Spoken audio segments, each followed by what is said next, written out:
શ્રાવણ માસ, વરસાદી હવા, ઘાસના સુગંધ, ખીલેલા કમળ અને હૃદયમાં ભક્તિનો જુસ્સો. આ મહિનામાં અનેક દેવતાઓની પૂજા કરવામાં આવે છે. કોઈ શિવજીનું વ્રત કરે છે તો કોઈ પાર્વતી માતાનું. પણ આજના દિવસે આપણે એક એવી માતાનું વાત કરવાના છીએ જેમના વિશે હજુ પણ ઘણા લોકોને ખબર નથી.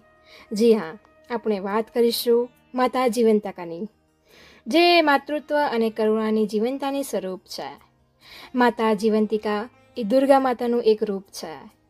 કહેવામાં આવે છે માતા પોતાની ભક્ત સ્ત્રીઓના સંતાનો પર આવેલી દરેક મુશ્કેલી પર સામે ઊભી રહીને ખુદ દિવાલ બનીને રહે છે.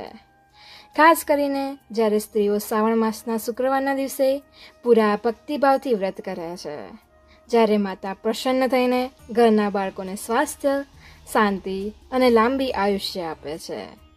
આ વ્રત માત્ર ઉપવાસ નથી, એ શ્રદ્ધાનું પ્રતિબિંબ છે. જ્યાં ભક્તિ હોય ત્યાં માતા અવશ્ય ઉપસ્થિત હોય છે.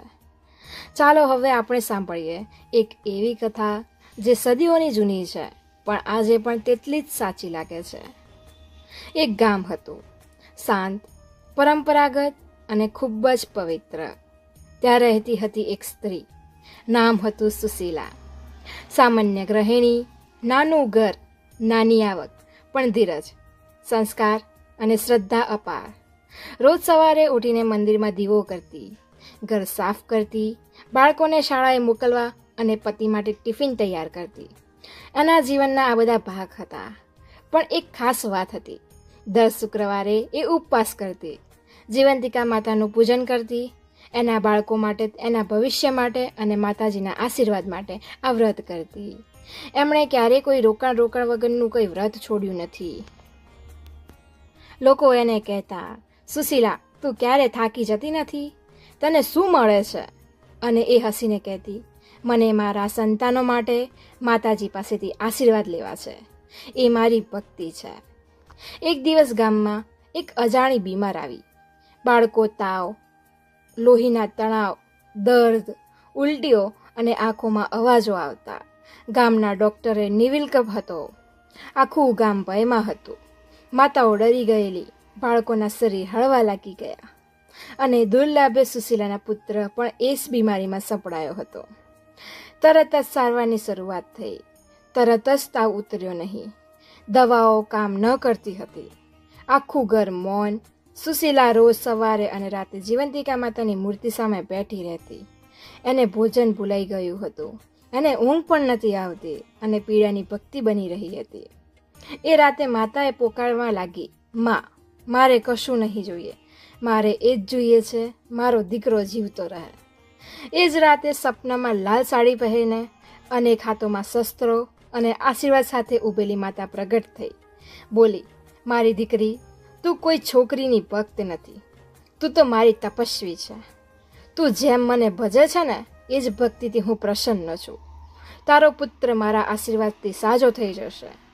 સવાર થયા, એ જ બાળકમાં ઓચિંત ઉર્જા જોવા મળી. ડૉક્ટરને નવાઈ લાગી. આ તો ચમત્કાર છે. પણ સુશીલા જાણતી હતી કે આ કોઈ દવાની અસર નથી, આ મારા માતાના જીવંતિકાની દયાથી થઈ છે. આ ઘટના પછી આખું ગામ જાગૃત થયું. હવે સુશીલા એકલી ન હતી. ગામની બધી સ્ત્રીઓ દર શુક્રવારે જીવંતિકા માતાનું વ્રત કરતી હતી. ઘરમાં ધૂપ, દીવો, કથા અને પૂજાનું શરૂઆત થઈ હતી. બાળકો આરોગ્યથી ભરવા લાગ્યા છે અને પછી તે ભક્તિમાં જામી ગયા હતા. મંદિરમાંથી શાંતિના દીઠ સૂર્યો નીકળવા લાગ્યા છે. ઘરોમાં આરતીના અવાજો સંભળાઈ રહ્યા છે.